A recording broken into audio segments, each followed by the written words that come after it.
These two guitars look almost identical. One is old and one is brand new, completely built off of plans by a maker who has never seen the instrument.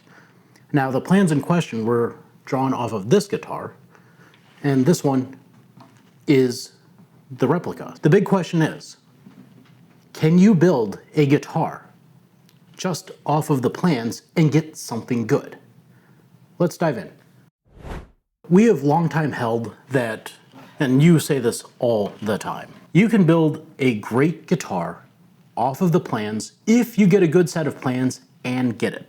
Now, in our shop, we have a lot of people wanting guidance on guitars that they've built, and they will often say, this is my Taurus model, this is my Hauser model, this is my whatever. All right. You've always said, if you can follow the plans exactly, you can come up with a guitar that is as good, or at least 95% of the way there to the original. Definitely. If it's a good, accurate set of drawings to begin with, absolutely. Yeah.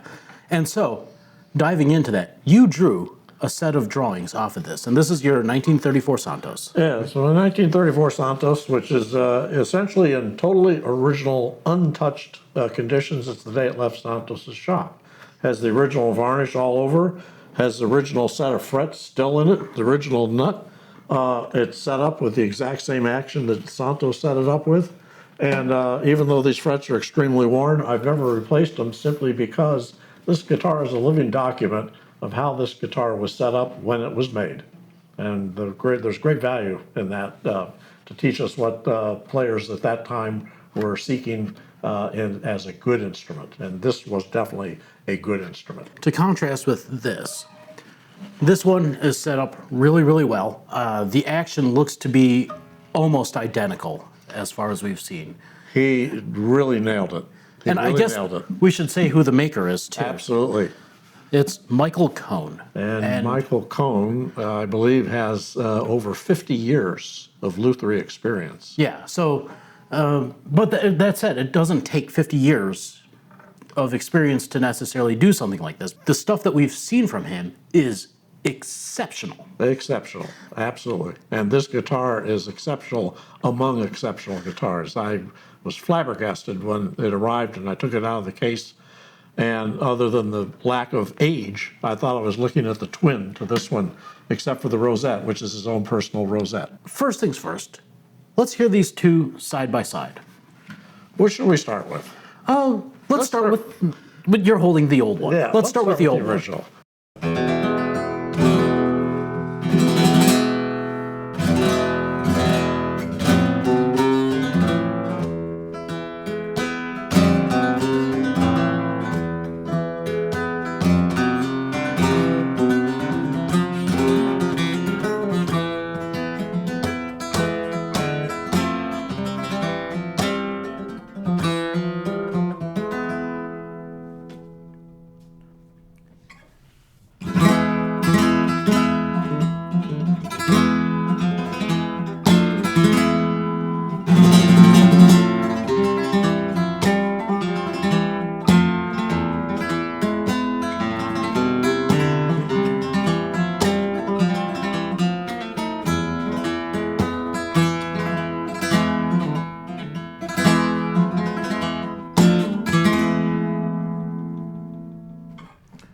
Whoa. Like twins. I know, that is really unbelievable. Yeah. Now, I'm getting a little bit of, actually more resonance out of this one. This one is a little bit drier. Yes. And a little bit punchier. Yes. But I think that most of that is due to age more than construction, because I remember when I first heard this guitar, when I walked into the shop and you were playing this, I said, huh, that's a great Santos. Yes. Did it get refinished? Because it looked too good to be an original Santos. But it has all the core elements of the sound. When I'm listening to a Santos, this has essentially what I'm looking for. Yeah. It's all right there. Yeah. It's, I would totally agree with you on the difference. I mean, I know this one's been played a lot. You can see it on it wears its history on its finish. It's been handled and played. Yep. And played with flamenco. You can see all the caper marks on the back of the neck. which are the tell. And the frets are quite worn down on that one, and those are the original Santos frets, which I, from experience, know are fitted a bit looser to that fretboard than what these frets are. And this kind of confirms what I've been saying about fretwork and how important that is for the sound. And I believe Michael has got these frets connected much better to this fretboard, which explains why this guitar has a little bit more sustain, a little bit more punch and volume, and not quite as dry of a sound. Yeah, so I think that if you changed out the frets on this, Yes. you'd have something that actually sounds closer to the new one, which is really impressive. Yeah, his adherence to the model was just absolutely remarkable. That's a remarkable ability to subjugate your own ego to the plans and drawings of another maker and say, okay, I may not agree with those thicknesses or that design or that attachment method or whatever, but I'm going to do it because that's how that instrument was made, and we know it was successful. Yeah, and you can see where I did exactly that in a video that I did with Brandon Aker, where we built a tortoise model. Yes. Yes. You know, millimeter for millimeter, and Yes. that turned out exceptionally well. So we'll link to that over here. As you can see, we've got them lined up 1-to-1, and the body outlines are exactly the same. The headstock angle is almost exactly the same. The neck shape and heel is almost exactly the same. The relief levels on it are exactly the same. I mean, this is unbelievable. It's like I'm looking at twins just born, you know, almost a century apart now. Well, that also tells you how accurate my own drawing was that he adhered to, and the amount of deviation, which I can't honestly see. No. When I hold these up together, is not even present. But one would expect that even if my drawing was 100%, you know, thousandth of an inch to thousandth of an inch, Yeah, that he nailed it. he still got it. He still got it. There was no even plus or minus deviation. Even down to the taper of the body and the arch of the back, and every last detail Yes. is about as perfect as one can get. Let's check the tap tones. Yeah, at the okay. top. This is for you folks that like to get the resonant pitches of the body. That's identical. It's identical. Okay, and then I guess let's get the back too, because I've got a number of clients who say you could always tune your guitar by. It's the same. Those are, by the way, those are scientifically calibrated thunks that we have done. So There's actually an app, I think, for your phone where you can put that in there, Right. get a readout of the resonant frequencies. yeah, we're not going to bore you with saying Yes. it's blah, and therefore I don't put a whole lot of credence into that because that's just basic physics. Yeah. But I think what it does show is that in his making of this guitar, it's so incredibly close that the resonant frequency of the body cavity is exactly the same, and the response is exactly the same. It is. He's got the exact same amount of air volume in there. He's got the same weight. He has the same structure in there. He's got the same materials. Yeah. If anything, Even his- down to the bridge where he's got the mother of pearl Yes. bridge cover on it. and his bridge is dimensionally and sculpturally dead on accurate. Yeah, absolutely. It's the best Santos reproduction bridge I've ever seen on a guitar. Yeah. And as everyone knows, I'm very adamant about getting the bridge right before you get anything else right. That was one of the key elements there, and he got that right. It's amazing how accurate this guitar is to this original, considering that he never had this original in his Yes. hand. He would just work from a physical drawing. Yeah, this instrument has not been out of our shop. It Yes. lives here, it stays here. It hasn't, I don't think it's been out of our possession for the last 40 years, if not Yeah, more. it's close to about 40 years. So I can promise you, he lives in Hawaii. This Yes. guitar has never been to Hawaii since we've known it. Yeah. It's exceptional. And the finish, too. Actually, if anything, his finish is technically better than Santos's. Santos's finish is a little on the hasty side. A little organic. Which is more organic, which is typical of that era. They didn't really futz over the details. Michael just did a much more technically perfect finish as the finish transitions from the side into the heel. Santos, as you can see, more of the pad marks. It's a little more organic. But all of that makes almost no difference in terms of the sound. And eventually, with age, this finish is going to settle in and almost look like the way Yeah. the Santos looks. This one really needs a chin spot right here. Yeah. Should I start getting it? Yeah. The other difference is that I might comment on, Michael's selection of cypress was much better on the back. The Santos Oh, yeah. is a rather mediocre by today's standards Yeah. piece of cypress that goes completely to flat sawn out by the wings. Yeah, that is full slab, and actually you're getting Yeah. wraparound back into the tree. Yes, whereas Michael's is quarter sawn all the way across. Sides are about equal. Actually, they almost look like a match on the Yeah, sides. it's almost like it came out of the same board. Yeah, yeah, That's impressive. yeah.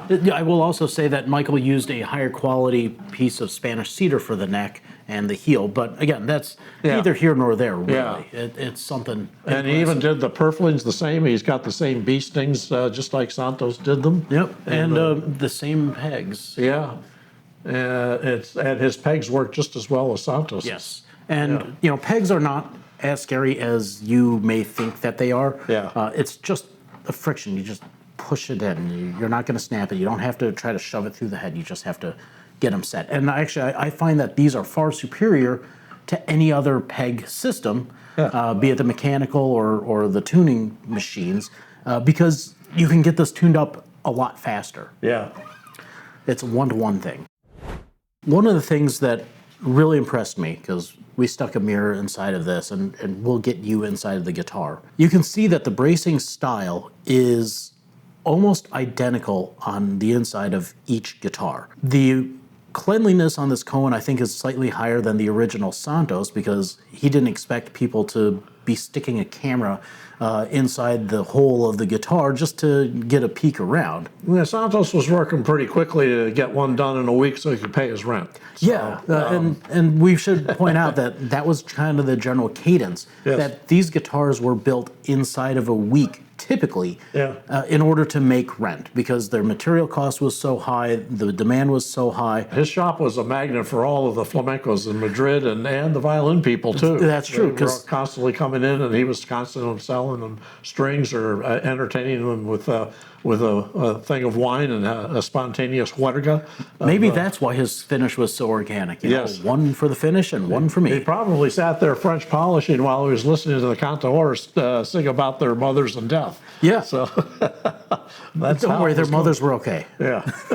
What's really impressive about these two guitars is that the mid-range of this, so like right in the middle of the fingerboard and in the strings, it's really, really impressive. Yes. They are impressively similar. And I might add that Michael followed the same constructional process that Santos followed, which is very unusual because the guitar was built back first, top last, which is not the typical way Spanish guitars were traditionally Yeah, built. normally they would build the top, attach the neck Yeah. to the top, and they were essentially built workboard.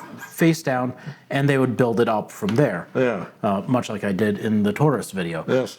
But in this case, because of his violin making training, essentially this guitar was built like this. Yes. It was Which, built back first, the neck, then the sides, and last the top. And Santos had a system for controlling this neck angle to get that dialed in exactly where he wanted it so that the action came out exactly where he Yeah. wanted it here at the bridge, and Michael nailed it. And I might add that this guitar has been continuously strung since it was built, Yep. and this neck has never moved. So this idea that over time these necks will pull up, no, that's not a thing. No. They will stay where they were put, provided that fingerboard was at equilibrium when it was attached, which Santos's were. and you also don't let the humidity go haywire and have the cracks that form down the sides of the fingerboard, Exactly. causing what we call plate tectonics. Right. Yeah, the interior work, his interior, the bracing, everything just nailed it. He has the same solid bent liners, the same profiles, same dimensions, Yep. the same treatment of the ends of the cross braces where Yep. they enter the linings. He It's worked like looking at a very, clone. very accurately from what I showed on my drawing, which is impressive because it's very difficult to take a two-dimensional flat drawing and translate that into the three-dimensional sculptural aspect Yeah. of all the bracing and the interior work of a guitar. Now, I want to hear something in the middle of this guitar. In the middle, okay. Yeah. So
Yeah, I think one of the biggest things that I'm hearing is that modern sound. Yeah. And that modern sound, I am coming to more and more realize, is from the intimacy of contact of the frets to the fingerboard, more than anything else, I think. Yeah, there's more fret on Yeah. this guitar. It's not a high fret, but there's more fret. These frets were low to begin with, and then they've worn down over time, so they're very, very low. Whereas this one is a much more contemporary fret, shall we say? Yeah. And I know that this is really connected properly to the fretboard. You can hear it. Yeah, and I think part of it is also the alloy of the metal. So this one, the modern metal gives a better bounce back than... Yes, those Santos frets are a very soft alloy. Yeah. And there's no barbs or there's no teeth on the tang like modern fret wire have. So what they would do is turn the fret wire upside down and take the corner of their file and bonk the back end of the tang to turn a little burr, and that burr was what gripped the slot when they put it in with a little dab of hide glue. Yeah, and it works really, really well for holding the frets, but they don't allow to be as well seated as the modern barbed frets. It's a sort of a more random thing on the fret, and the frets, have random areas of tightness and looseness. Right. Whereas these are much more uniformly connected. Yeah. If you're into this kind of a side-by-side thing, we've got a lot of guitars here that people have built off of our plans, and we'd like to share that. And if you want more of that, comment down below, come by our shop, or give us a call. We'd love to talk to you. And if you've built a guitar off of one of his plans, which you can get at luth.org. Yes, it's the plan number 73 for a 1934 Santos Hernandez. And I might add, if you wanted to make a classical version, you could use that exact plan, and all you would do is substitute rosewood for the sides and the back, and nothing else would be changed. You could use the same thicknesses, same dimensions, everything else exactly the same, and you'll get a splendid result. And we'll do a side-by-side on this one versus a Rosewood Santos from 1940 that is... 1930. Oh, it's also, sorry. Yes. From 1930. Yes. That is identical almost, except for the Rosewood. And it's really a magical guitar. So we'll do a side-by-side on that. Yes. As far as the playability between this one and this one, which one do you find is better? Because you are a far better flamenco player than I am. Okay. Michael's is much more playable for me because the frets they're more forgiving because there's a little more fret wire there. Mine is so worn down, I have to be super, super careful. Otherwise, the notes, I don't get them fully connected down to the fret as I'm going. So for me, it's a technique issue of trying to deal with these worn frets. But because they are the original, and it shows how that guitar was set up, I just don't want to change them. And I don't play this guitar professionally, so I don't have a reason to make this guitar perform as this one does. But if you wanted to have this guitar but play like this one, contact Michael, because I got to tell you, you won't do any better than this. This is a great, great example. If you want, check the website because it'll be on there, but I'm not sure for how long. Yeah. This is the fastest way to a Santos. Yeah. Without getting a Santos. Yeah. And if you want a Santos, we also have those in stock. Yes. 3 of them. The final verdict. Can you build a credible copy of a guitar from a set of plans that you bought off the internet? If the plans are good and accurate and you adhere to them, absolutely. Yes.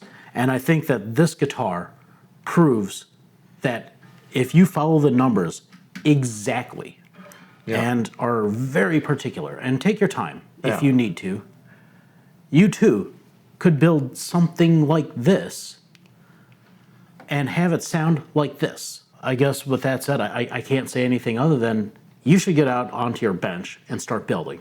And if not, contact Michael for one of these or contact us.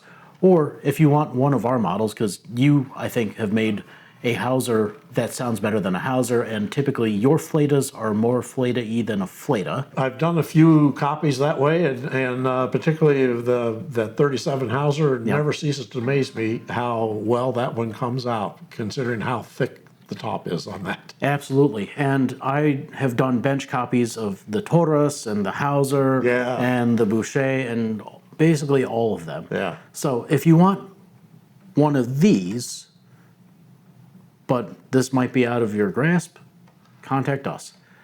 I guess with that said, until next time, thanks for watching and keep playing. Thank you.